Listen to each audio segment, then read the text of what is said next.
Well, good evening, everybody, and welcome to this, the fourth of the Anne Summers Conversation event series. As you will remember, the first of them was with Julia Gillard, former Prime Minister.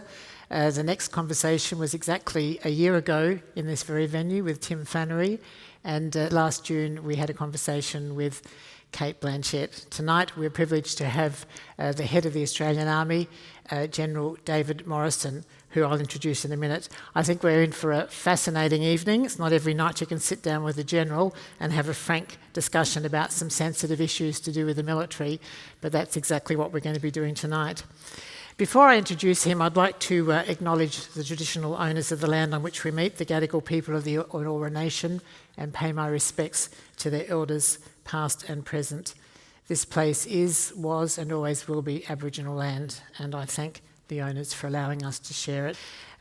Now I'd like to introduce to you the man who during his 36-year career has commanded the 2nd Battalion and the 3rd Brigade, been Director General Preparedness and Plans for the Army, been the Commander of the Australian Defence College, been the Deputy Chief of Army, and has been the Army Forces Commander based here in Sydney at Victoria Barracks.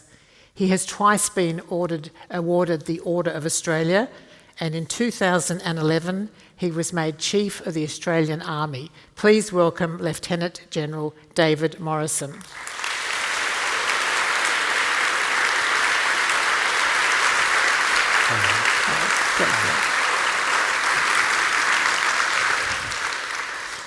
Well, that's an enthusiastic welcome. I think you're a popular person, Dave. I bet Kate Blanchett got a better one. Well, let's say it was different. We've decided that rather than being the General and the Doctor tonight, we'll just be David and Anne and be informal. And I would like to begin the conversation by referring to the video that, of course, was what made you famous, both nationally and internationally. It's not often that the head of the Army does a video talk to his troops and tells certain members to get out. It's usually the other way around. You're asking Uncle Sam asking you to join. So I was just wondering, David, if you could tell us how you came to make that video. Okay. Is that a normal form of communication with your troops? Did people know it was coming? What sort of warning did they get about the subject? Just tell us how you came to make it and what happened. I learned about the activities of this group that styled themselves the Jedi Council in April of 2013. The matter had been under investigation by a couple of different police forces and the ADF Investigative Service for some time, but it was only as they understood, particularly the ADF Investigative Service, understood just how serious the matter was and how far-reaching it was, that they came to see me. And when I learned of it, I spoke to the then CDF, David Hurley, and then spent time with the Minister for Defence, who at that stage was Stephen Smith. And what I wanted to do, Anne, was to, with their encouragement, indeed a strong endorsement, was to try and deal with what was a grave reputational issue at one level and a terrible travesty in terms of the women who were the victims of this group, in a way that was different to how Defence had managed so many different other issues like this. I don't think anything's been quite like it, but... Can I just interrupt you there? And I mean, what was it about the Jedi, let's call it the Jedi Council as a form of abbreviation?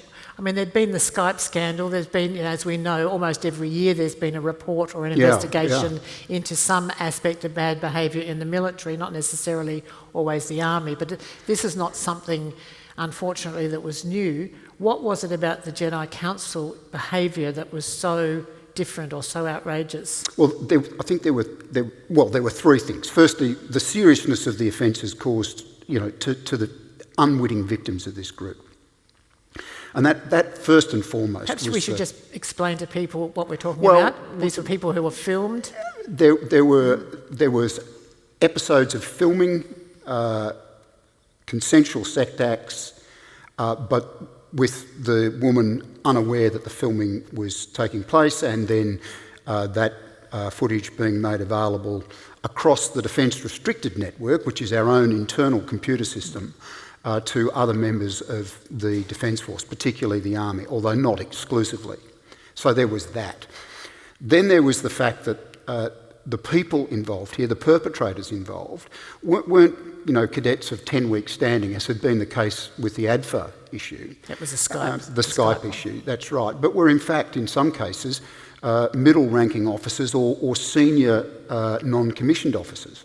And that changed in my mind and David Hurley's mind, the nature of this. We'd made it, if you like, even more an affront to what we, the leadership of the ADF, had been trying to do, particularly in response to Liz Broderick's review of the treatment of women in the ADF following the Skype issue at ADFA in early 2011.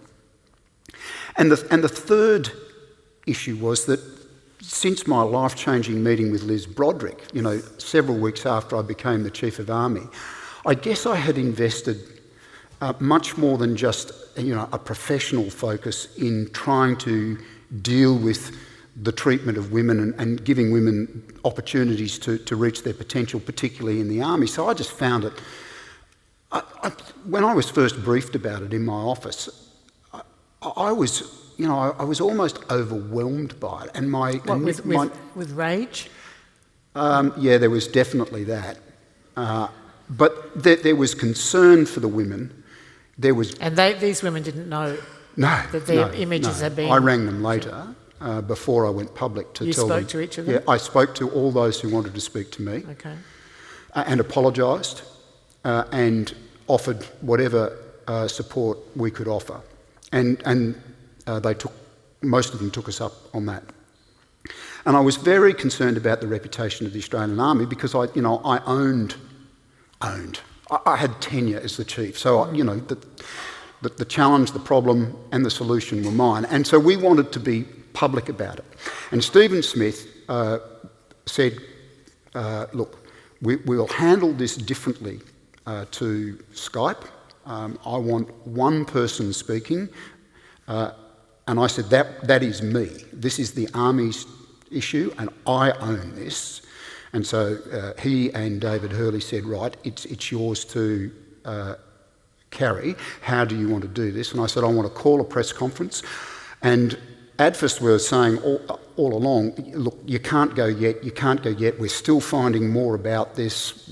Every time we kick a rock over, something scuttles out from underneath it." And that's because the assault on these women's privacy, dignity, was largely done in the world of information technology. So the computer network had to be examined, and there were thousands of emails that had to be poured over to find out who should be held accountable.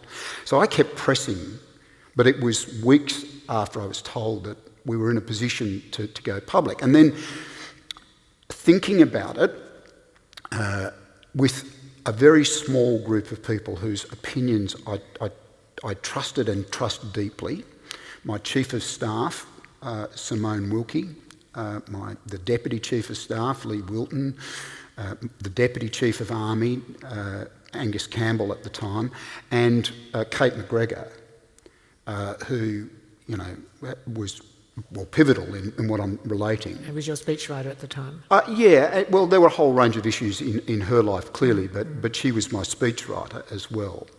So I said, right, we found a date, the Minister was happy with it, and I knew that I'd be talking to the Australian public, and I thought that there would be a lot of interest in this, and of course there was.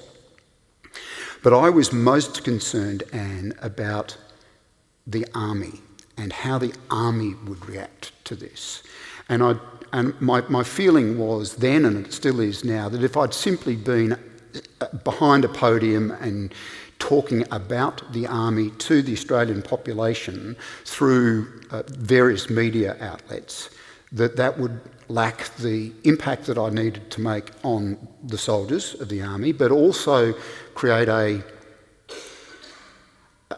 an inevitable question in their mind, I'm talking collectively, about, is this bloke doing this for the right reasons, or is he just simply another, general out there, expressing outrage?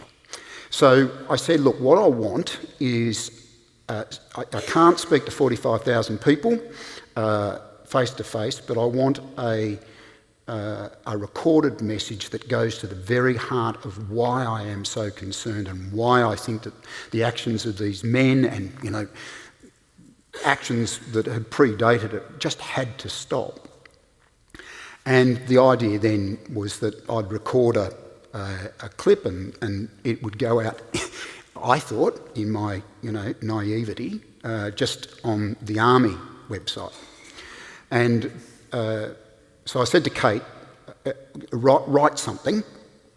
Don't spend too long on this. I need it. She spent about 4 hours, I think, and a lot of the words are hers. She gave it to me. I played around with it for about an hour and a half in my own time the night before, and then I got it to what I wanted.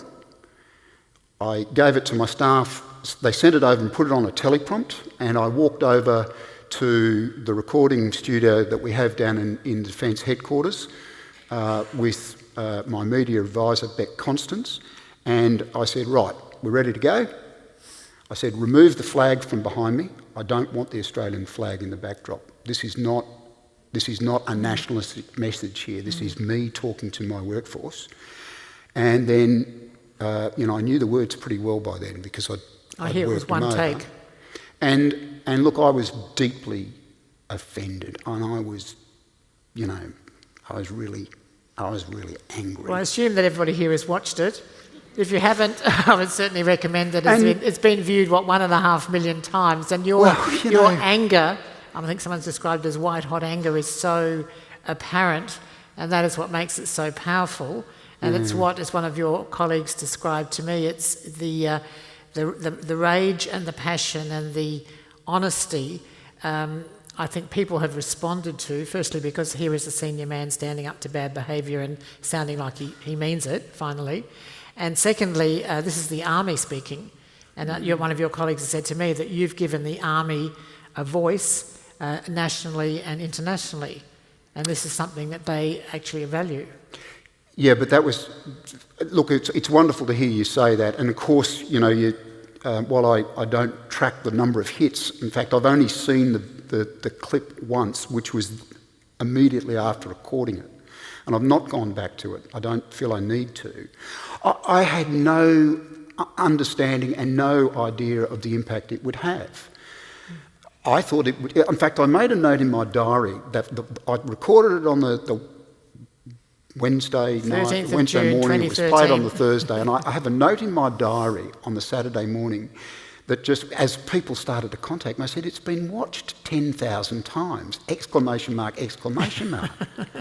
Because I just, and I still, So you couldn't possibly have predicted that, with a year later, almost to the day, you'd be on a stage in London with Angelina Jolie. No. Talking about rape. No. No, that hadn't crossed my mind when I was trying to deal with... Funny that. So what was she like?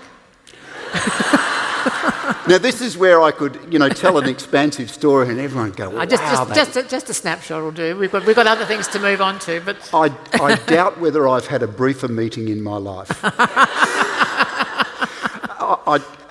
She was great. And look, all jokes aside, this is a woman who has, of her own volition, given of herself to a cause around treatment of particularly women and children in troubled and conflicted societies in a way that I think is just remarkable.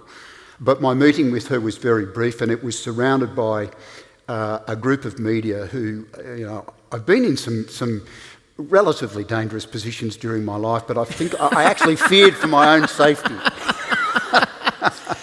Just on a serious note, I mean, the summit that you were both attending, I think along with the British Foreign Secretary, William Hague, was called the Global Summit to End Sexual Violence. And it was actually about, you signed a protocol of 155 countries signed a protocol about removing impunity from rape in war.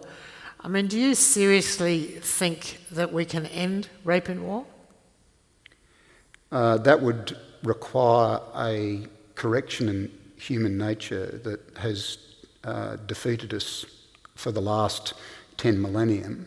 And so, no, I'm, probably more Hobbesian in my view of human nature, which leaves me more pessimistic than perhaps I should be. But if you can't completely eradicate it, you can certainly take steps that we haven't taken to date to hold to account people who commit these terrible crimes.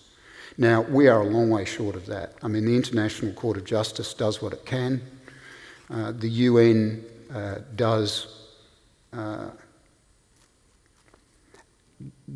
what it can, although I think it could be stronger. I mean, there is levels of immunity for UN peacekeepers that come with the Charter of the UN that I think at least could be re-looked at. And I think too that, as a global society, we just need to be much more rigorous and focused in doing something about it. We're going to come back to this sure. subject, but I think we'll just move on for the moment just to learn a little bit more about you, David Morrison, and where you've come from, because I think we're now very interested to know what makes you, as distinct from people who've perhaps gone before you, act in the way that you have. And I guess one obvious question is, you've been in the military a long time, 34 years, 35 years by the time of the Jedi Council. How was it that you weren't aware of the kinds of behaviour that was evident in all the reports and all the inquiries? And after Skype, there was 7 inquiries. I mean, how could you be so shocked by something that surely must have been around for a long time? Look, it has been around for a long time, and I've dealt with many significant, instances of unacceptable behaviour during the course of a long career. But I've largely spent I was brought up by my parents to, I think, behave ethically and to, look for the good rather than the bad in people. I was probably naive in my understanding of just how prevalent some of this behaviour was. And, of course I knew that there'd been 13 reviews into ADF culture over 15 years, and the hundreds of recommendations in those 13 reviews looked depressingly like each other, so we hadn't really moved very far forward.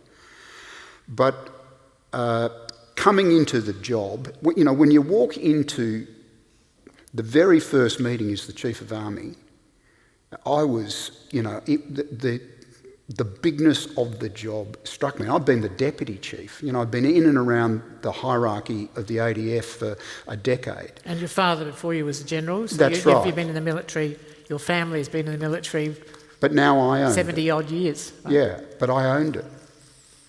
And so, by that stage, Liz Broderick had come into defence and had made a life-changing impression on me. And I know we're going to talk about it in a little while, but she had introduced me to women who had been the victims of terrible behaviour, and I had heard from them in a very private and a very personal way, and that had affected me and changed my life as well. Why don't we just move straight to talking about that? I mean, let's just explain the context of how this came to be. Liz Broderick asked you because she felt you weren't taking these issues perhaps as seriously as you might. I think she felt that more generally. I'm not sure that she identified me as being particularly, obdurate in this area and was, needed to be the focal point of her life. Whatever the motivation, she asked you if you would meet with some young female soldiers, one-on-one, out of uniform, in an anonymous setting in Sydney, away from Canberra. Can you tell us about one of those meetings? I can tell you about all of them because they are imprinted on my psyche and will remain there for the rest of my life. One in particular, the young soldier who came and saw you with her mother, and the mother was very upset about what the army had done to her daughter. I mean, when her mother said, I trusted you, so it was personal from the very instant, and absolutely it should have been, and that deepens the indelible mark on me. I trusted you with my daughter, and look what you did, and there is no way I would ever seek to, not own that.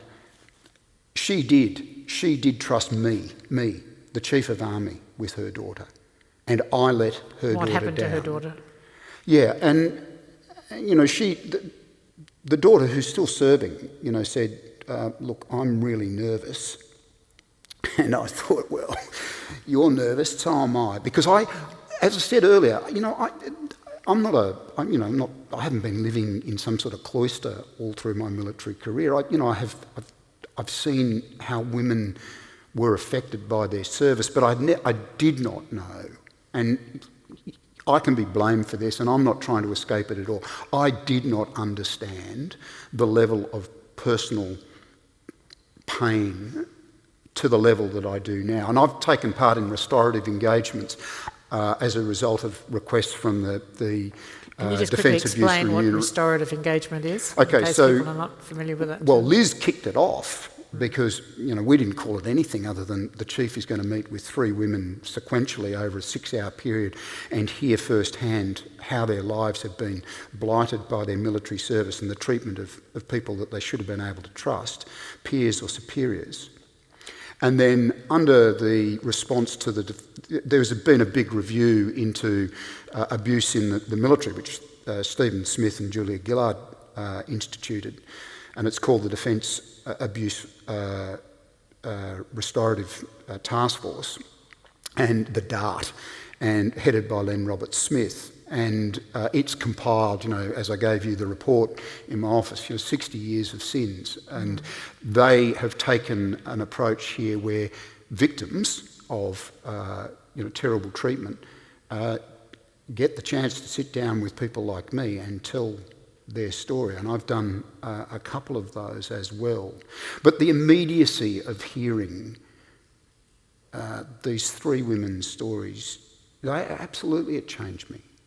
I defy any man to start on such an intimate conversation with an open mind and not be affected.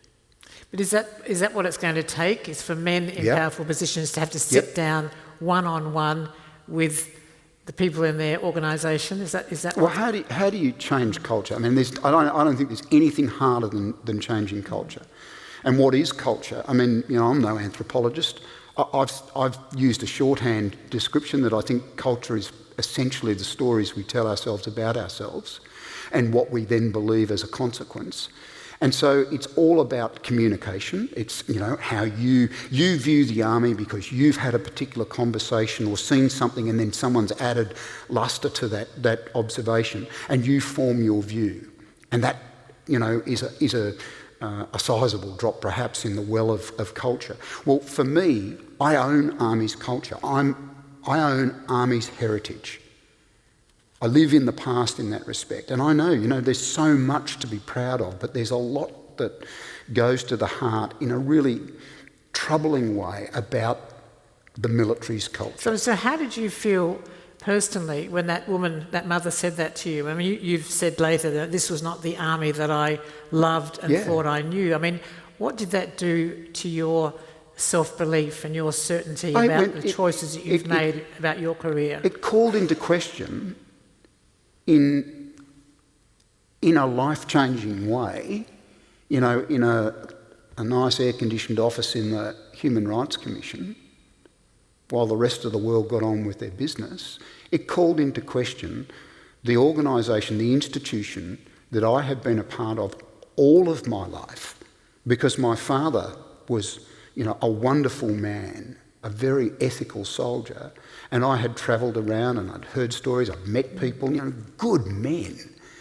And then I joined the army and his service and mine overlapped, so 70 years I've been, where he joined in 1945 and here I am in 2015, I'm 70 unbroken years. And yet in the space of a day, everything was being called so fundamentally into question.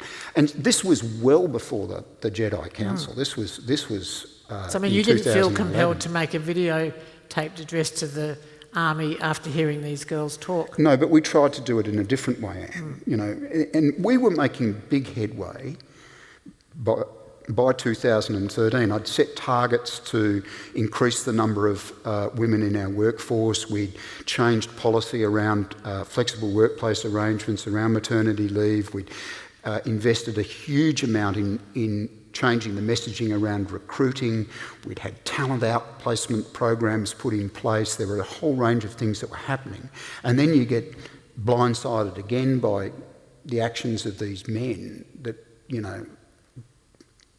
I'll tell you a story. The night before the press conference, came up to Sydney to speak to all of the senior commanders in the army, or brigadiers and generals, and I told them what had happened and what I was going to do about it.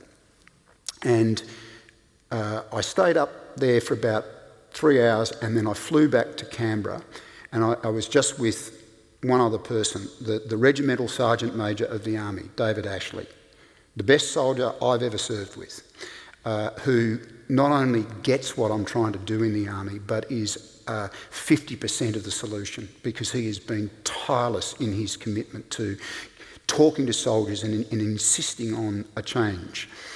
And he said something to me that was just simple and profound. He said, "Sir," I was sitting in my seat, I slumped in the seat of the plane, staring out the window, thinking, tomorrow is going to be the worst day of my life. And it deserves to be. I wasn't seeking sympathy, I wasn't looking for shoulders to cry on, but I just felt it was going to be the worst day of my life. And he said, "Sir, we can't let the actions of these men define who we are. What's got to define us is how we respond."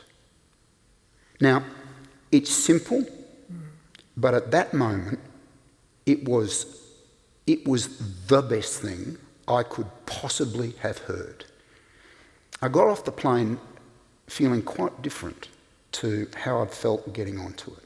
And because we were all trying to do things in the army to improve, the opportunities of 51% of the population, and this was a terrible setback. But I got off the plane and I thought, well, bugger this. We will hold every single person to account. I don't care how long it takes, and whether we discharge them or whether we censure them or whether we warn them or whether we just give them counselling, because there were people right at the periphery of this who, were still held to account, over 100 of them. We will do this. We will have a conversation with our workforce. We will use this crisis to further this cause. And I think we have. And of course the video helped enormously.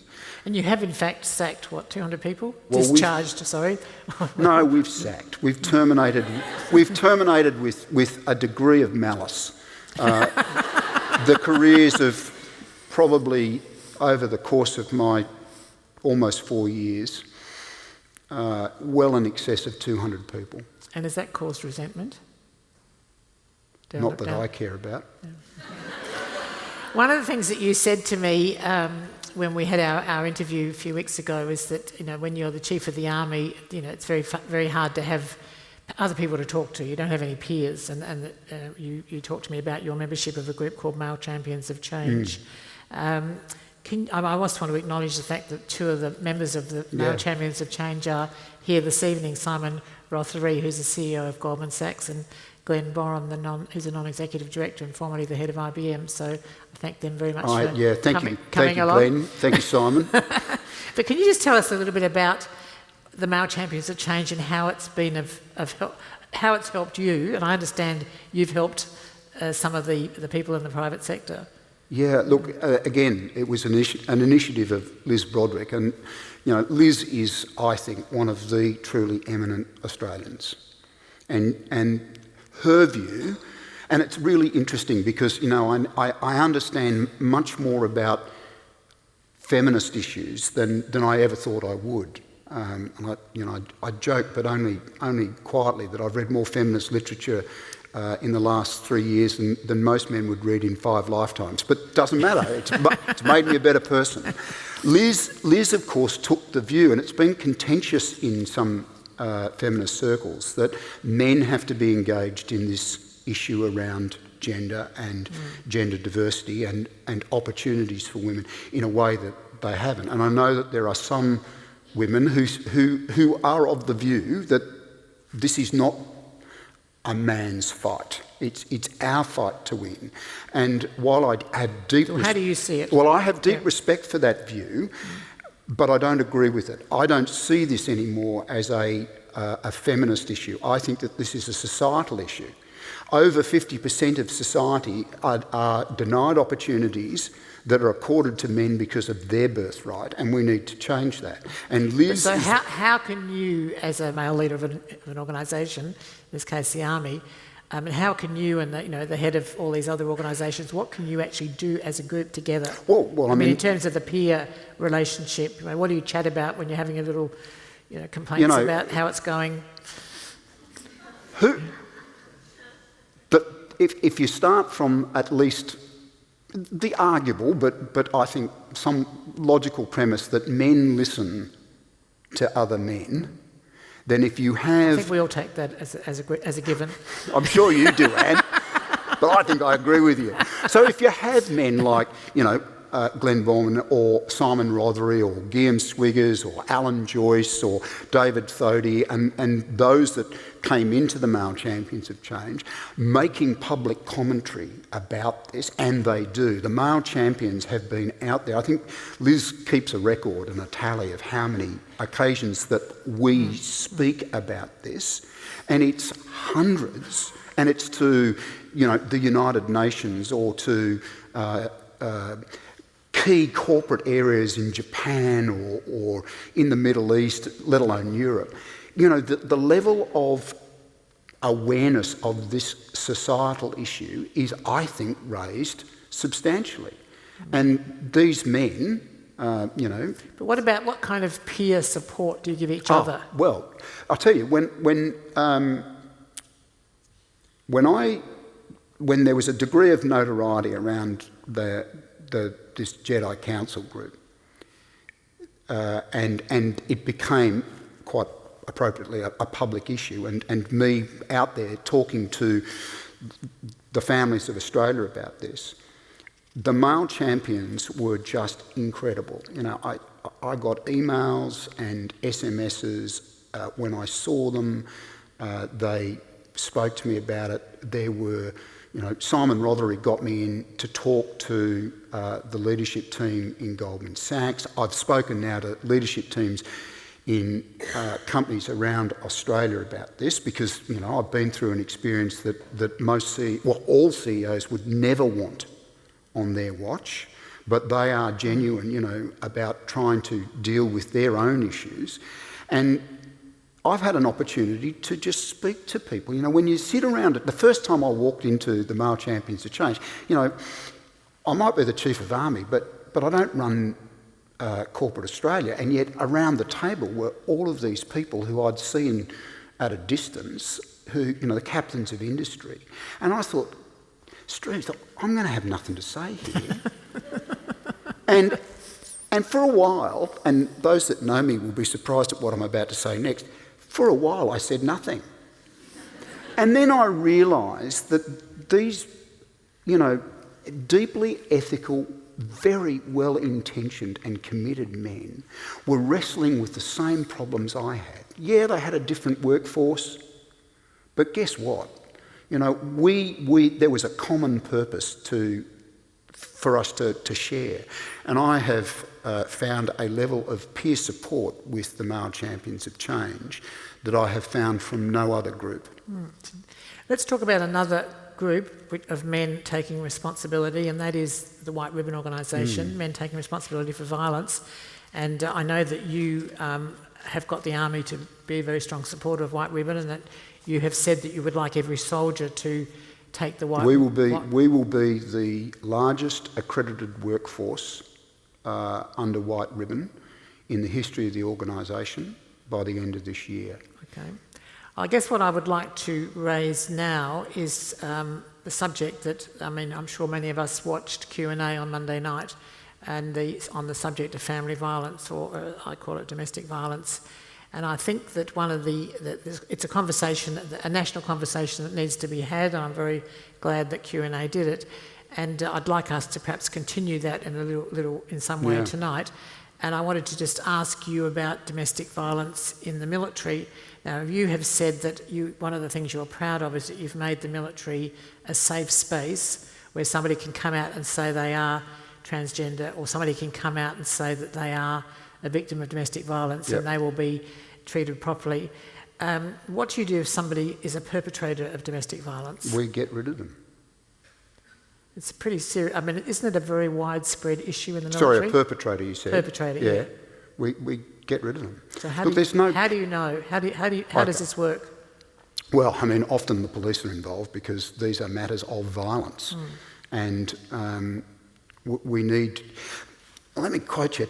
You know, there's lots of statistics around domestic violence in this country, and anyone who has even had one cursory look at this matter would know that it is completely...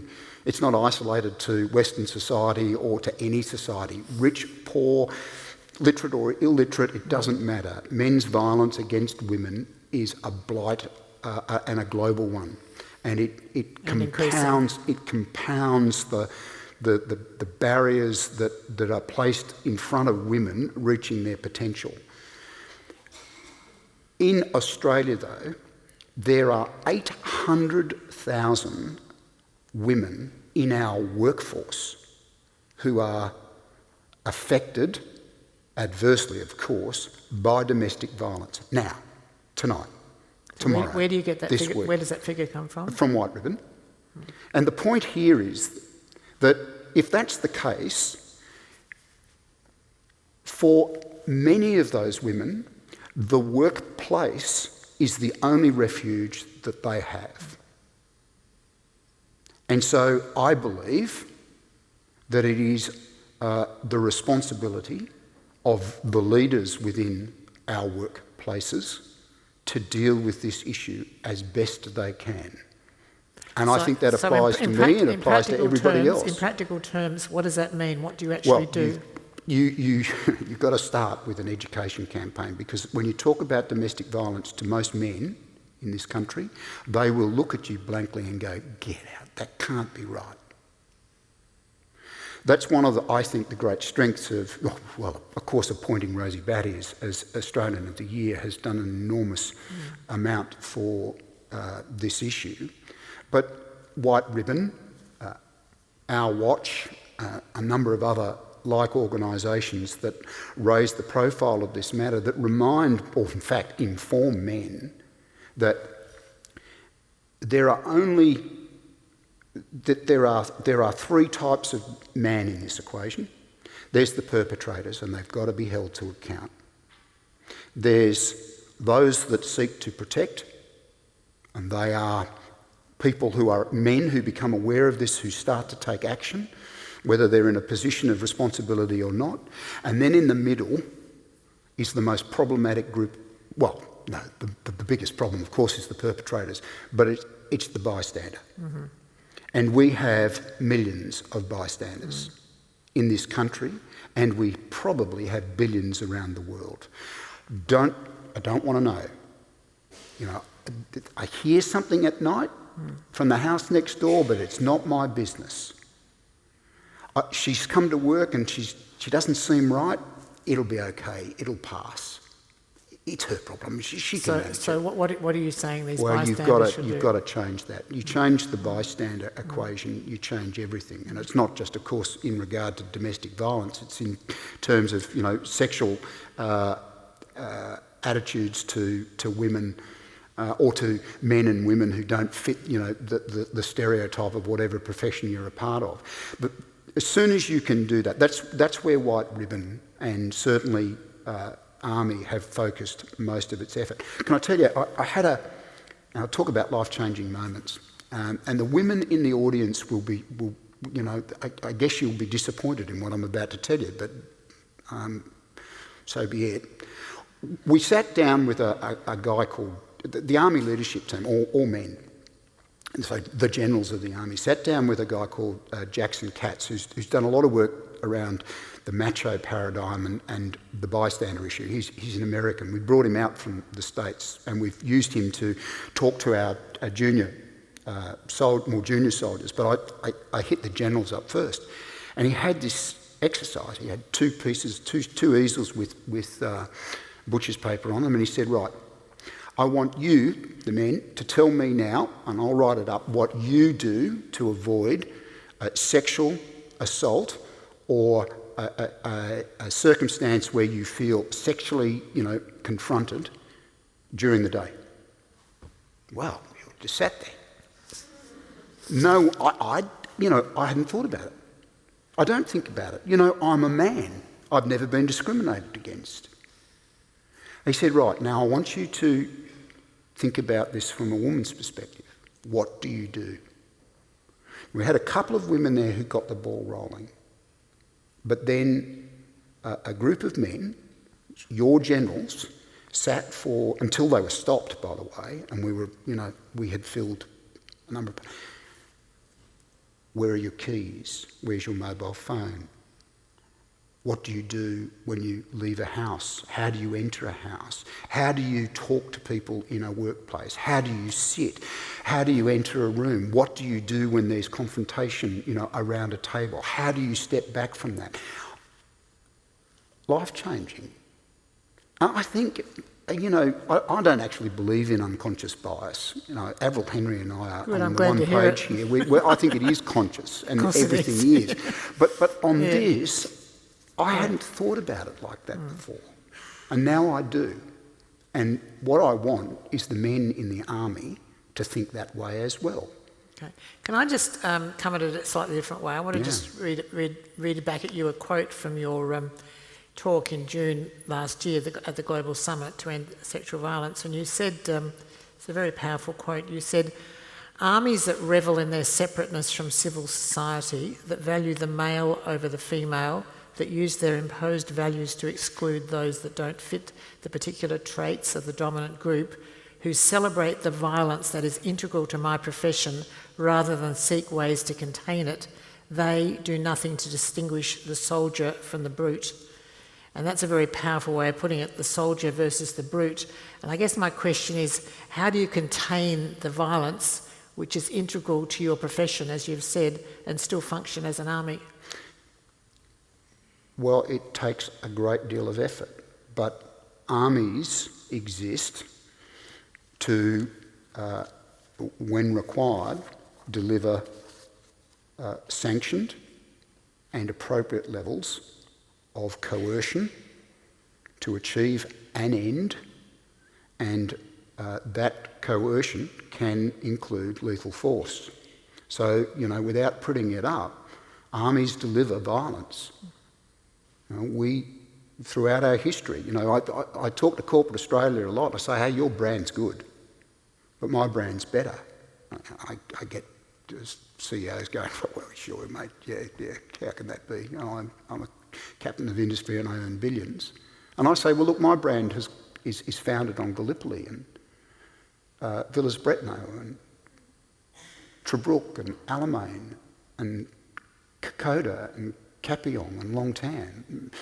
It's rooted in the 102,000 names that are etched on the wall of memory at the War Memorial, Australians who have given their lives for us to enjoy our present.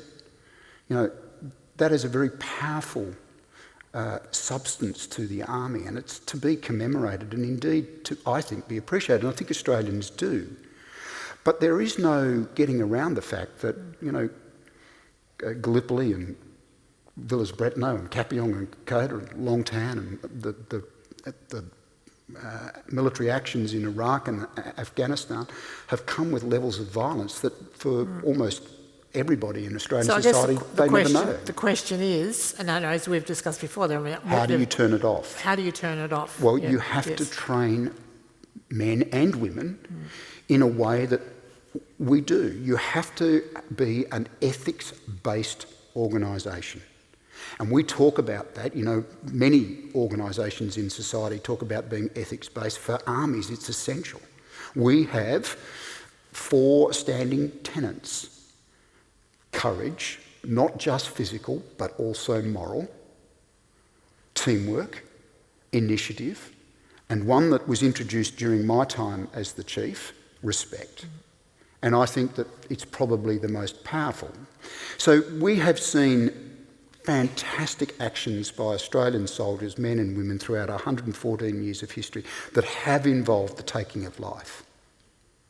But their ability then to be a compassionate adversary, indeed a compassionate victor, and never lose sight of the fact that they are there for a purpose, I think is a hallmark of Australian Defence Force, and certainly its army. But at a personal level, it comes with levels of, deep conflict within side individuals. And stress and Yes. all kinds of behaviour that I guess we're talking about and recognising in ways that we all have grandfathers who suffered terribly in the First World War and who took it out on their families in violent ways. It's your own personal story. Exactly. So I guess one of the things that I'm sure must concern you is how you prevent that violence being perpetrated in the domestic violence which has come from the battlefield being visited on the families at home and perpetuated through generations. Well, absolutely. It's where domestic violence and the army's mission kind of intersect. Yeah, well, if you spend all day training to apply violence, sanctioned, appropriate and legal violence, and then you go home, how do you live? But of course, the vast majority of soldiers throughout our 114 years have managed this. My father is a great example. He fought in Korea as a lieutenant. He was a CO, or commanding officer, in Vietnam. He had 36 soldiers killed in the 9th Battalion in 1969. And that was a tour of great violence, not just delivered, but taken. And yet, he was the most loving man. He was the most pivotal man in my life because of his humanity and his compassion and his understanding and his humour. Now, there are the multitude of our soldiers are men like my father, but there are some clearly who struggle with it, Anne. But abrogating the responsibility is the worst thing you can do. So you've got to do something. Yeah. The whole question about bringing more women into the military, the army's traditionally had a very low percentage of women, partly because of so many jobs were banned to women until very recently. But I guess one of the big question, continuing in the theme that we've been talking about, and that is the extent to which women will come in. Will women soldiers change the culture of the army? Yes. Or will they become brutalised by it? Will they become... Well, I would disagree with the term brutalised, because that is rather pejorative, don't you think? Because it says that we all then become brutalised. And as I said in London, and it was something that... that's probably one of the best things I've ever written, that paragraph. And it was because it was right from the heart. We are soldiers. We are not brutes. And no one loves this army more than I do, Anne. But I don't want women to come in and be men-like. I want women to be able to live to their potential as women, as soldiers, as officers, in an army that revels in diversity, that sees all of the advantages that accrue to us if we say to a woman, a transgendered man or woman, a gay or lesbian man or woman, men and women of different faiths, Christian, Islamic, Sikh, or no religion.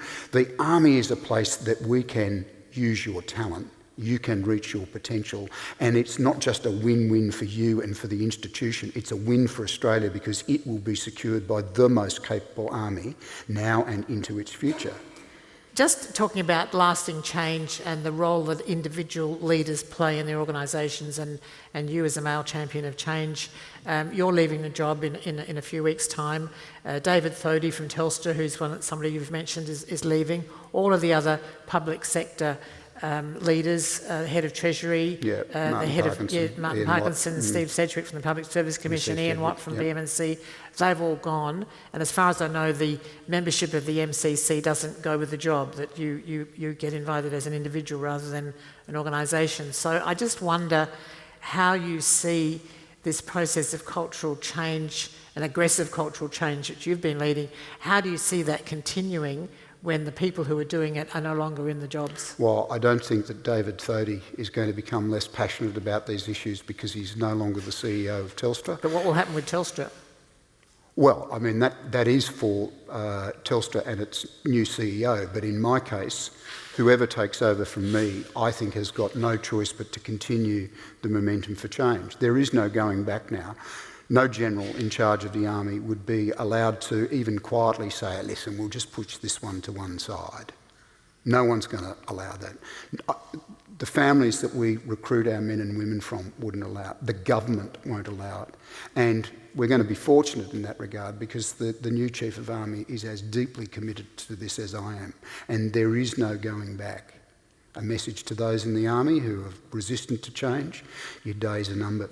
I mean, you have said there are still plenty of people in the army who have to leave, right?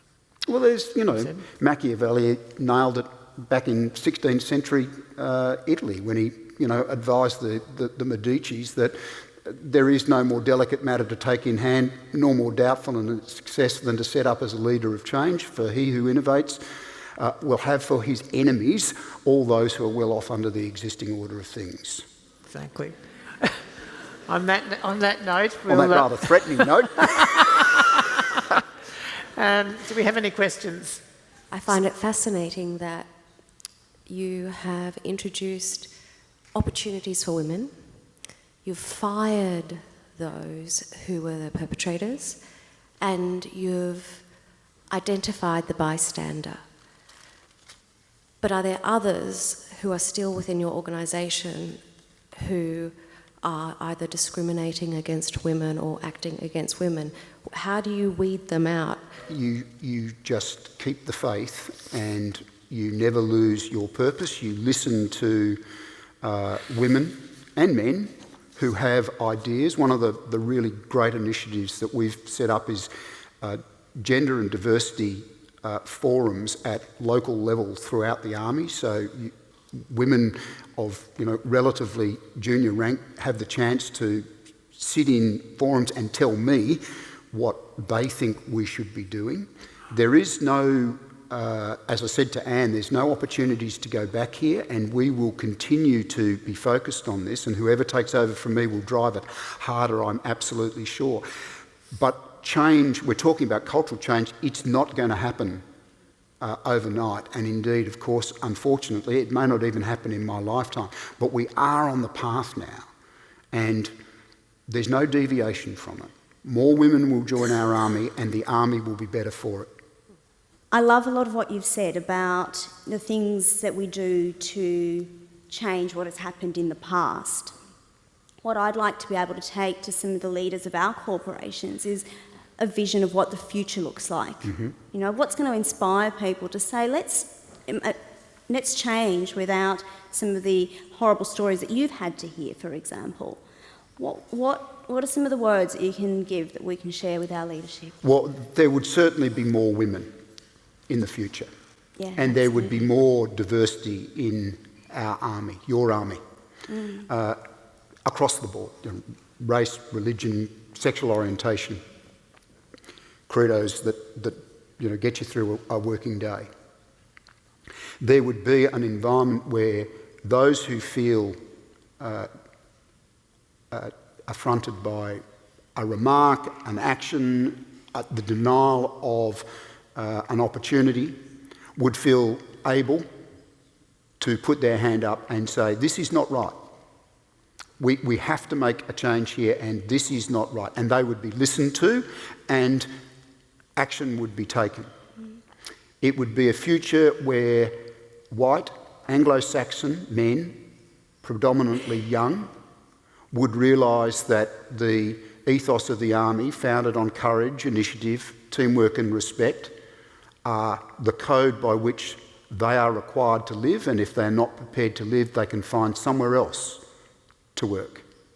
Now, I think in what I've just described, there would be more women in positions of authority and there would be a woman chief of army. Now, I think that we are, the dawn has already happened here. Things have changed and things are changing faster in my workforce.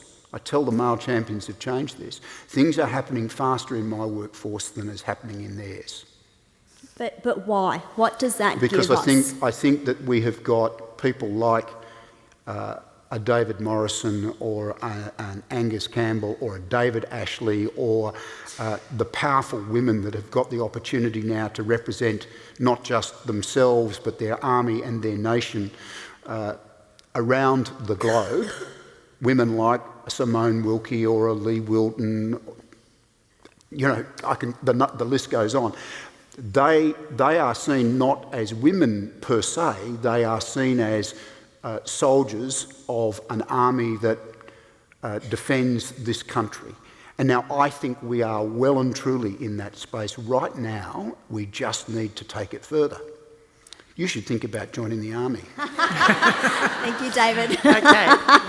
So, Hi, David. My name's Chloe.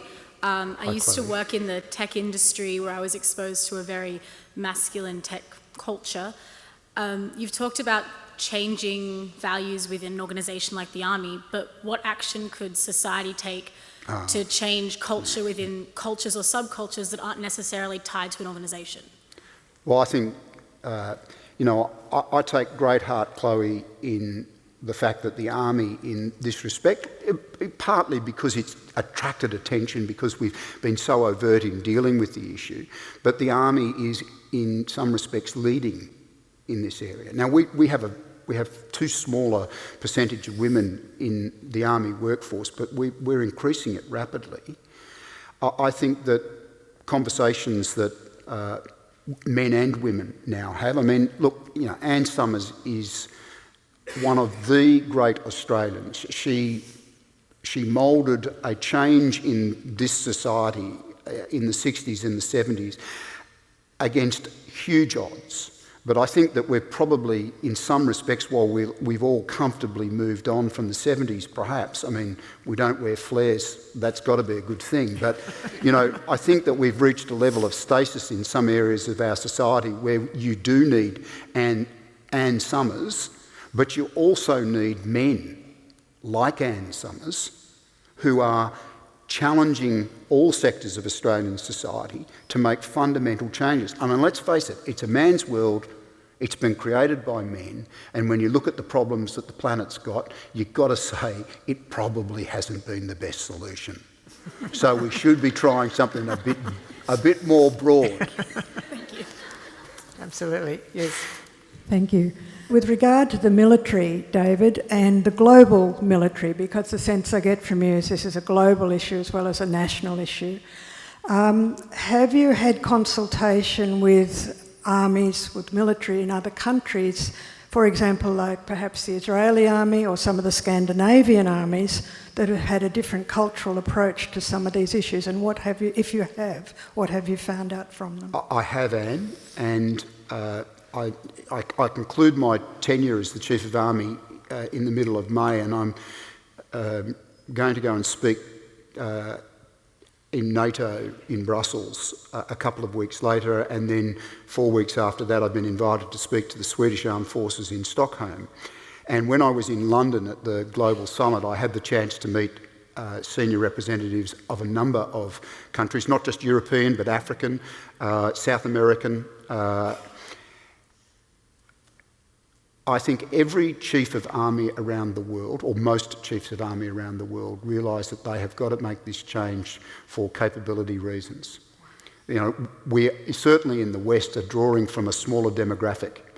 If you ignore the extraordinary talent pool that is resident in 50%, at least 50% of every population around the globe, in some cases much more than that, then you are not just abrogating your responsibility as the chief at the time, but you're selling out the army and the nation it's meant to protect in the future. So there is a movement to try and increase the number of women and give more opportunities to women, because people are now realising the advantages that come through more diversified military forces. But, and I'm going to say this with considerable pride, they come to Australia for answers. Now, we are so far from perfect that, my hand almost trembles to say what I've just said, but they do. You've got an army and a defence force that has realised that change has to happen now. And the leadership from the men, but senior women as well in the organisation, has been quite extraordinary in the last 4 years. So I'm asked to speak and share my experiences around the world. And I've got a great story to tell about what's happening in Australia. It's a very pragmatic and realistic one that we've got still a long way to go. But what we're doing here, I think, should be a source of pride for Australians. Thank you. The soldiers of your army are proud of it. Thank you. Thank you. Thanks, Anne. Yes. You've described a lot of reactive measures that the ADF has taken against harassment. As a young woman looking to enter the Army next year through ADFA, what are some preventative measures that you're taking against preventing harassment as opposed to just reacting to it once it's happened? Well, we are so more energetic and engaged in holding people to account, Tess, than I think we were in the past. I think the real revelation for Army's leadership came in the wake of the Jedi Council, and I brought to Canberra the senior soldiers in every unit in the Australian Army. So we had 120 senior soldiers sitting in an audience, and when they were taken through the issues that the Army faces by my Deputy Chief of Staff, Colonel Lee Wilton, and it changed their lives as well, because when you're in a unit, when you're in a business unit, when you're in an army unit, you tend to see the world through a pretty small straw. What happens in your unit is your world. And so if you have a couple of instances of really unacceptable behaviour, you do manage it, but you see it as, it's bad apples. When you actually see across an organisation as big as the Army, the plethora of issues that I deal with as the chief, and there are hundreds, but you become aware of them, you suddenly start to understand the size of the problem. Now, since then, since 2013, you can't hold a position of responsibility. You can't be a commanding officer, you can't be a regimental sergeant major, you can't be a major responsible for command in our army without being fully aware of your responsibilities to make not just yourself but those who work for you fully accountable for their actions. Now, it is not perfect, Tess, and I would be a liar if I told you, if you're going to go to ADFA and join the army after that you won't be confronted with difficult issues. But I'll give you this guarantee, that if you are, and you put your hand up and you tell a man like me that this has happened, they will do something about it. And you putting up your hand will help change our organisation again for the better. Thank you. My question is about your Male Champions of Change. Good initiative, fantastic to see it's happening, but aren't we at a point now where it's not just men doing it and just women doing it? Shouldn't we be doing it together finally? Look, certainly there's no sense of ownership amongst the Male Champions of Change that I belong to, or indeed the many other Male Champions of Change that have now stood up, in the property industry, in sporting codes, in areas around the globe now. I mean, Liz Broderick, has more frequent flyer points than all of us put together, I'm sure. And what a wonderful representative of our society and the changes we're trying to make. This isn't a male issue. No one is saying that. But it isn't just a female issue either. As I said earlier, I think it's a societal issue, and we as a society need to be addressing it. And please, and I'm sure, well, I hope you don't. I talk about these matters, but I'm no expert in them. I've never been discriminated against. In this regard, you've probably faced so many more challenges than I have. It's not about quietening your voice. It's about sharing the stage with you. No, definitely. I'm just stating that in the 21st century of 2015, it's fantastic that women have been able to take the rights from way back in the end of the 19th century and have been bringing them through, and men have been trying to take this voice. But at what point do we stand together and do this and not do it as a separate entities of a man or female? I think we are now in a way that we probably haven't done.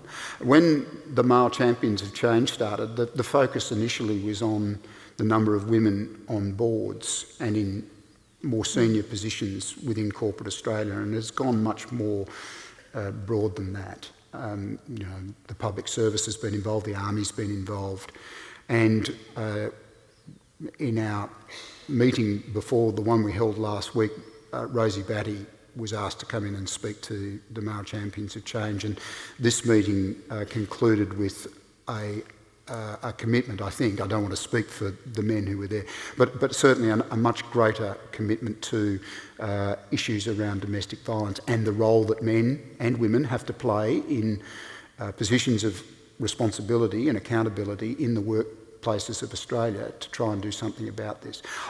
I'm not trying to paint Camelot here, but I think we are at a tipping point in 21st century Australia, and I think that there is a role for all of us, male and female, to do something about it, and I think we've got more opportunities to do that than was in the case even as recently as 5 years ago.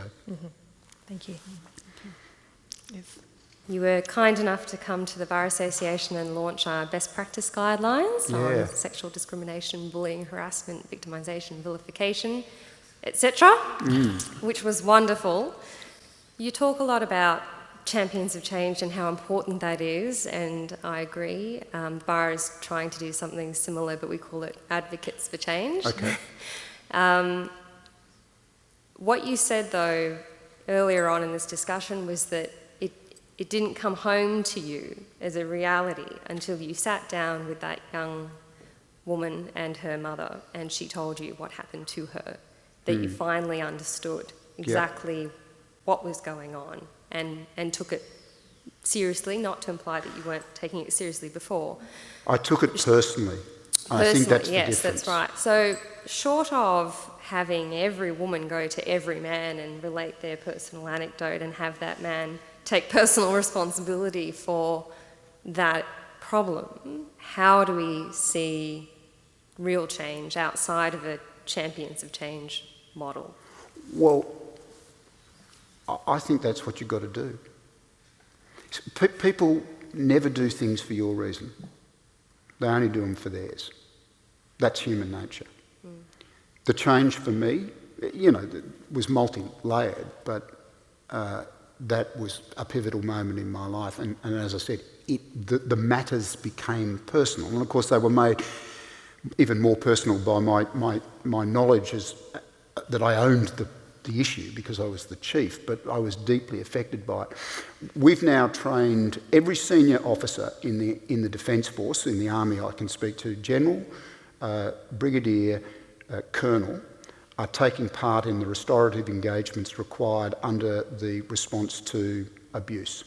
So there are about 200 senior officers, almost all men, but not exclusively, who are now having a similar exposure at a very personal level to the true meaning of being a victim.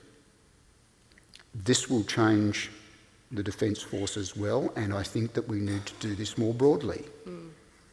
It's only when you sit down and finally, peel away the shades of grey and understand what the real black and white issue is, that I think true understanding comes. Now, I think you need to do that at schools, you need to do it in community groups, you need to do it in our media, you need to find women, you know, with the extraordinary courage of someone like a Rosie Batty to tell male Australia, in this case, really what it's all about and break through that, you know, the enamel that most men are either born with or develop very soon after birth, for real meaningful change to happen.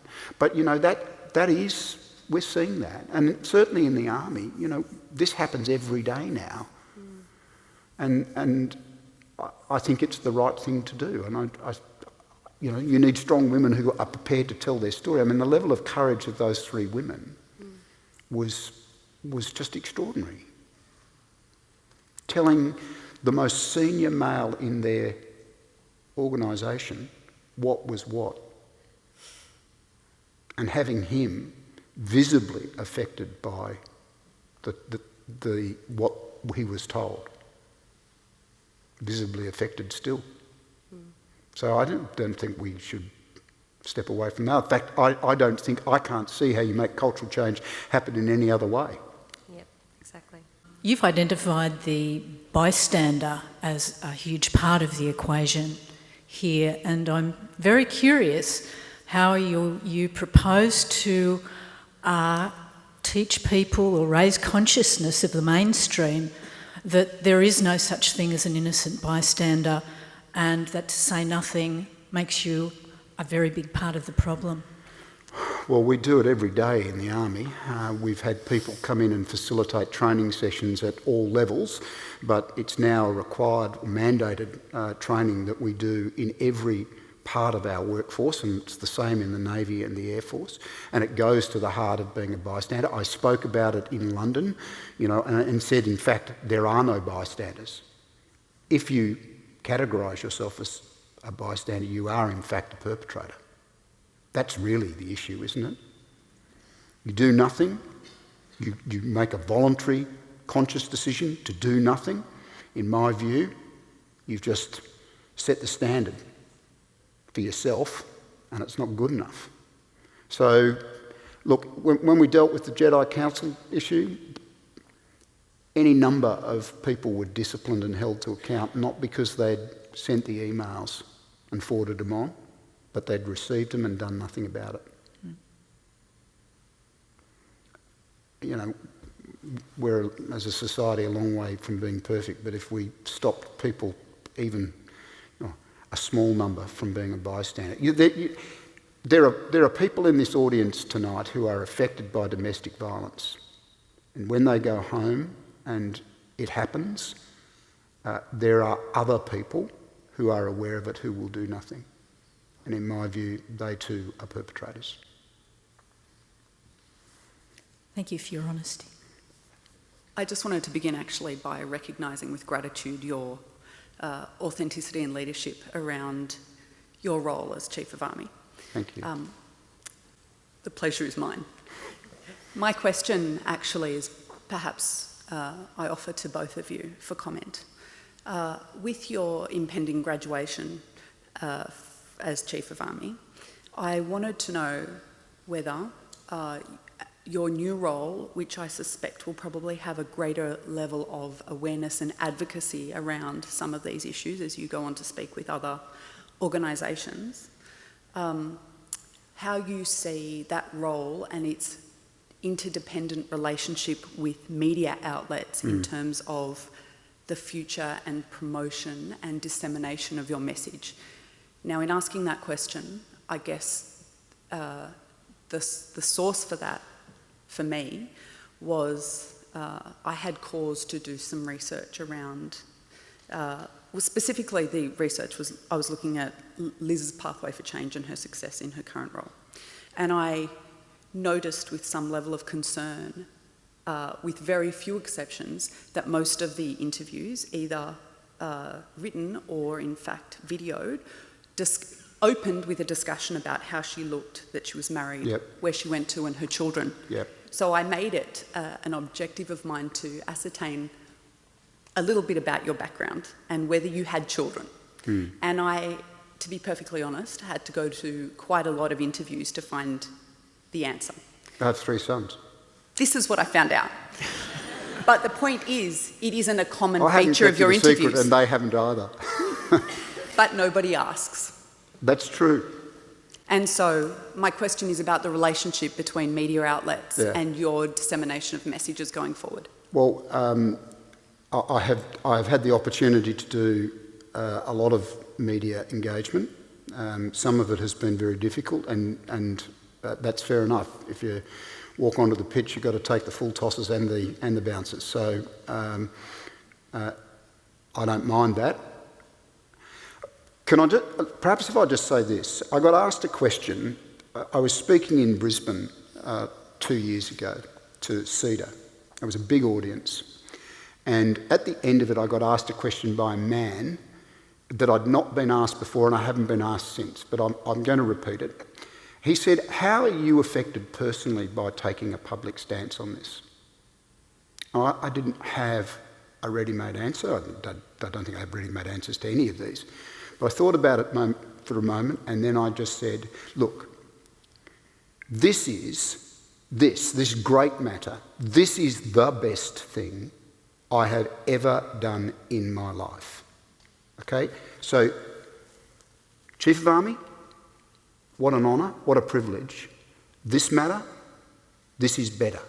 This is greater. This is something beyond being the Chief of Army, beyond being David Morrison. This is what I want to do with the rest of my life, and I will be involved in it.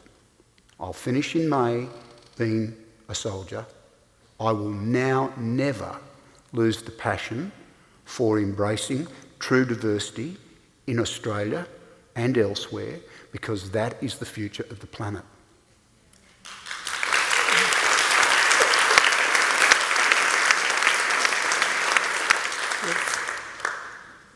Every day there are atrocities committed against women and children in conflict zones worldwide. You mentioned in passing that the international community, particularly the UN, could do more to end impunity for rape and sexual violence in conflict. What steps do you think should be taken to achieve this? I've been approached by a group in Canada and asked if I would be involved in their work to at least discuss with the UN ending immunity for UN peacekeepers. Now, as I understand it, and I'm no expert in this area, they are given immunity not just under the Charter of the UN, but also under status of force arrangements that are made particular to each UN mission. Now, I wander into dangerous territory here because my comments are clearly public, but I have a considerable degree of empathy with the core concerns of that group, and I have said that I will certainly be involved. Now, it's difficult, and I would never get out in front of my government, and I would be very concerned if an Australian peacekeeper was going to be held to account in a judicial system in a country whose judicial system we had no confidence in. But there has to be ways and means that men and women of good intent can work around this. And I do think that while the problem is certainly not predominantly within peacekeepers under the UN or under any multinational group, it does exist. But people more generally, particularly in armies and like organisations, they have to be held to account. That requires prosecution and sentencing if they are found to have caused, through their actions, damage to particularly women and in many cases children as well.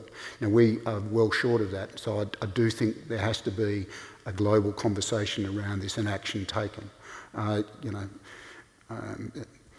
Getting things done in the UN is difficult because there are over 160 nations involved, but surely it wouldn't be that hard to find some common ground on this one, do you think?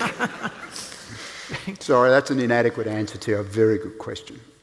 Thank you. Okay, final question here. You've talked a bit about UN peacekeepers and how we need to change laws regarding them and repealing immunity for those individuals, but in light of the current atrocities in Iraq and Syria, fighting against ISIS or IS, do you feel that the Australian government and Western nations and this current coalition should be doing more with the UN and other bodies to prosecute enemy combatants?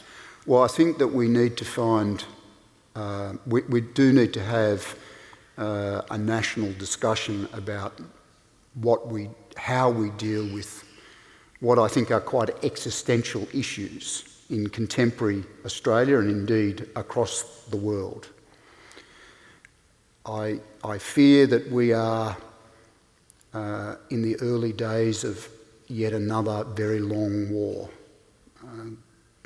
And you know, I am of a view that there were links between the First World War, the Second World War and many other conflicts in the 20th century that in some ways gave them a unity that probably only ended with the fall of the USSR. How that national conversation is had and what decisions a democratically elected government takes is not a matter for the current Chief of Army, but the Army, of course, stands ready to contribute to these matters. But I'll make the point, Tim, I don't think that there's a military solution to anything. The use of military force always has to be in concert with other arms of government and the international community, the rule of law, the holding to account of people who transgress internationally recognised rules. I don't sense that Australia is doing anything other than contributing very appropriately to these issues at the moment. That's the view of a soldier, of course, but I think that, you know, appropriately we can be very proud of our men and women in the ADF for what they've done in recent times and what they're doing now and what they'll do in the future, because we are a deeply ethical defence force. But you're not going to solve these matters at the point of a gun. You're not going to kill your way to victory. How victory happens is going to be through slow, painful, gradual change in communities in our own society and around the world. And as a student of history, that is the work of decades, maybe centuries. A very depressing thought to end on that somber note. I think we could have talked for another 90 minutes at least. There are so many issues around the military, and we're just now moving on to some of the more specific conflicts in the world that we could have talked about, and I'm sorry that we've now run out of time. We've been so privileged to have a serving Chief of Army be willing to sit here and talk so frankly and so personally. He didn't shirk any questions. He went much further than I think we could have even reasonably hoped that he did. And I think the only chance for change in this country, and God knows I think we all know here tonight how desperately we need it, is for all of us to have the kind of frank conversations that we've been having tonight about what's wrong, particularly in the area of violence and how we address it. And to have a leader like General Morrison, Thank you, willing to be part of this conversation is not just inspiring, but it's also very encouraging, I think, because it's practical. It gives us concrete things to take away with us. So I want to thank David most sincerely for being here tonight and being part of this conversation. So please join me in thanking Lieutenant General David Morrison. Thank you very much. Thank you. Thank you. Thank you, Aaron. Thank you.